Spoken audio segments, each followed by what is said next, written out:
మరి ఇంత నీచంగా తయారయ్యారేంట్రా బాబు. హలో గైస్, నేను రీసెంట్ గా రోడ్ మీద వెళ్తున్నప్పుడు అక్కడ నాకు ఒక చిన్న కుక్క పిల్ల చాలా వణుకుతూ కనిపించింది. స్మాల్ పప్పి పక్కనే ఒక చిన్న బాబు కూడా ఉన్నాడు. ఆ బాబు వాళ్ళ అమ్మ కూడా ఉంది. ఏమైంది అని వాళ్ళని అడిగితే ఒక ఆటో ఆయన వచ్చి ఆ చిన్న కుక్క పిల్లని గుద్దేశాడంట. ఈ బాబు క్యూట్ గా ఎంతో బాధగా నాకు ఎక్స్ప్లెయిన్ చేస్తున్నాడు ఏమైందని. మ్యాటర్ ఏంటంటే ఈ కుక్క పిల్లని ఒక ఆటో ఆయన గుద్దేశాడంట. గుద్దేసినప్పుడు దీని పొట్టలో నుంచి పేగులు బయటికి వచ్చి మరి బ్లడ్ ఫ్లో స్టార్ట్ అయింది.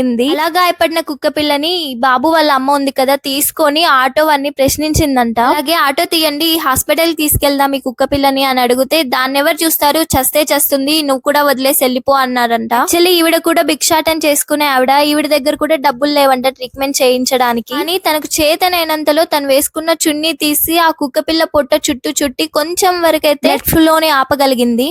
అసలు కుక్క పిల్ల బతికిందా లేదా? హలో గైస్, నేను లాస్ట్ వీడియోలో మీకు కుక్క పిల్లకి యాక్సిడెంట్ అయిందని చూపించాను కదా. దానికి నాకు ఆ కుక్క పిల్లని చూసిన వెంటనే దానికి ఏదో ఒక ట్రీట్మెంట్ ఇచ్చి ఎలాగైనా బతికించాలనిపించింది. అందుకని నా స్కూటీలో ఆంటీని ఆ బాబుని ఇద్దరిని ఎక్కించుకొని హాస్పిటల్ కి తీసుకెళ్లా. దేవుని దయ వల్ల దగ్గరలోనే ఒక చిన్న వెటర్నరీ హాస్పిటల్ ఉంది, అక్కడికి తీసుకువెళ్ళాము. కానీ బ్యాడ్ లక్ ఏంటంటే ఆ రోజు సండే అవ్వడం వల్ల అక్కడ మెయిన్ డాక్టర్ లేడనమాట.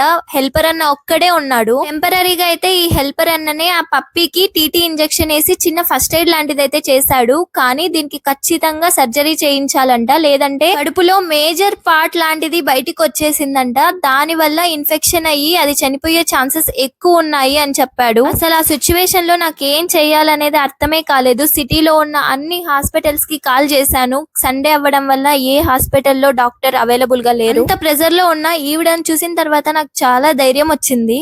అసలు సిచ్యువేషన్ ఇంత వరస్ట్ గా ఉందేంటి? అసలు పప్పికి ఆపరేషన్ చేయించామా? హలో గైస్, లాస్ట్ వీడియోలో పిల్లకి ఫస్ట్ ఎయిడ్ చేయించాం కదా, అసలు దీనికి ఆపరేషన్ చేయకుంటే బతకదు అని అక్కడ ఉన్న హెల్పర్ చెప్పిన తర్వాత మొత్తం సిటీలో ఉన్న హాస్పిటల్స్ అన్ని వెతికాను. అలా చాలా వెతికిన తర్వాత మేమున్న ప్లేస్ నుంచి 10 కిలోమీటర్ల దూరంలో ఒక హాస్పిటల్లో డాక్టర్ అవైలబుల్ గా ఉన్నారంట. వాళ్ళు ఇమీడియట్ గా ఆపరేషన్ చేస్తామని చెప్పారు. సో వెంటనే స్టార్ట్ అయ్యాం. వెళ్ళిన వెంటనే పెట్ డీటెయిల్స్ అన్ని తీసుకున్నారు. వెంటనే ఆపరేషన్ థియేటర్ తీసుకెళ్లి ట్రీట్మెంట్ స్టార్ట్ చేశారనమాట. యాక్చువల్లీ ఈ పప్పికి ఆ దెబ్బ మాత్రమే కాదు, చాలా ప్లేసెస్ లో పెద్ద కుక్కలు కూడా కొరికాయంట. వాటికి కూడా ఇప్పుడు ట్రీట్మెంట్ చేయాలంటున్నారు ఈ డాక్టర్స్. నార్మల్ గా పెంపుడు కుక్కలకి ఇలాంటి ట్రీట్మెంట్ చేయడం కోసం ఫీజు 5,000 నుంచి 7,000 వరకు తీసుకుంటారంట. కానీ నాతో 2,500 మాత్రమే తీసుకున్నారు. ఫైనలీ దేవుని దయ వల్ల పప్పి బతికింది గైస్. కానీ నాకు ఆ రోజు బెంగళూరు నుంచి హైదరాబాద్ ట్రావెల్ ఉండే, అందుకే అక్కడ ఉండలేకపోయాను. आपने ना दीदी अच्छा काम किया, ऐसा ही काम करो. अभी मैं जा रहा हूँ, थोड़ा काम है, फिर 2 घंटे के बाद आप उसको ऑपरेशन हो जाएगा, उसको लेना घर जाना, ठीक है? उधर ऑटो मिलेगा, ऑटो पकड़ के जा. मैं काम के लिए चल रहा हूँ, नहीं तो इधर ही रहूंगा. हाँ ठीक है. ठीक है? एक सेल्फी ले ला आपने. सेल्फी, ठीक है? हमने दोनों का. तुम्हारा बच्चा? हाँ, बच्चे का ले. ట్రీట్మెంట్ తర్వాత పప్పి ఎలా ఉందని హాస్పిటల్ స్టాఫ్ కి అడిగాను.